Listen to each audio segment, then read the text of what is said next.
One game. One small team from Bangladesh. The 5th major update. 2 new maps. 1 new weapon, new gadgets, and a shit ton of improvements. This is not about run and gun. This is not about special abilities. This is about team play, communication, tactics, strategies. This is 0 Hour. A game with a strong and clear direction to become the best SWAT tactical shooter out there.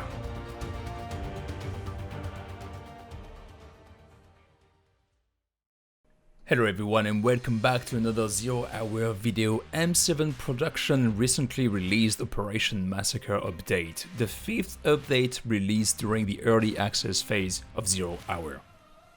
And let me tell you, once again, the devs working on this game are putting so much effort in this project. It's incredible how they managed to include so many community requests and so many new features in just one patch. It's like they never sleep. So what keeps making 0 Hour an even more interesting and better game with every update? It's the quality of its content, the gameplay experience it gives, it's the direction the developers are taking and the way they are working on it, and obviously it's the low price point of the game despite all the amazing content it provides. Anyway, this update includes 2 new maps, Military Airport and Cafe 14.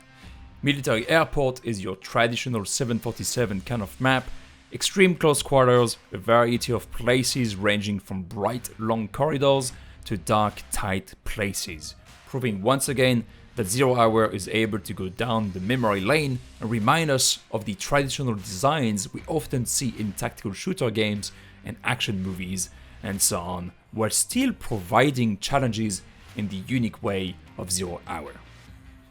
Cafe 14 is probably a favorite one for the entire 0 Hour community right now, since it reminds us a lot about the old school tactical shooters we used to have back in the 90s, early 2000s, since the map includes a very ballsy design direction, if you don't mind me saying. It's a pretty dark, trash and gore context, with a secret basement used by a psycho killer who's been capturing and keeping victims in cages before torturing and killing them while recording everything. It's pretty fucked up. But hey, that's some of the stuff that tactical forces sometimes have to go through, and they are trained to do and to deal with that kind of stuff. And that's what I like about 0 Hour. It's not just trying to be a good tactical game with a nice gameplay and good features, it's also trying to achieve that with the context, the maps, the atmosphere and everything else. It's also my favorite map because it provides a lot of diversity. Several floors, there's the roof, and then the top floor that is under construction, so it's easy to navigate within, but it doesn't offer a lot of good covers.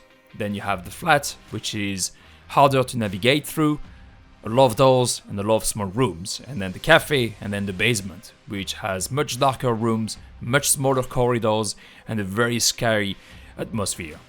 Better have a good breakfast before getting into that one. There is also a new weapon, the equivalent of the MP5 SD has been added to the game, which provides the attacking team with the ideal weapon for close quarters. Up until now, the attackers only had access to the shotgun and the Mag-10 for close quarters, while the defenders had access to the silenced MP7 and the Mag-10. The MP5 SD has a high rate of fire, low accuracy over time, and a pretty high spread, making it really bad for long range but extremely deadly in close range and for your breach and clear tactics.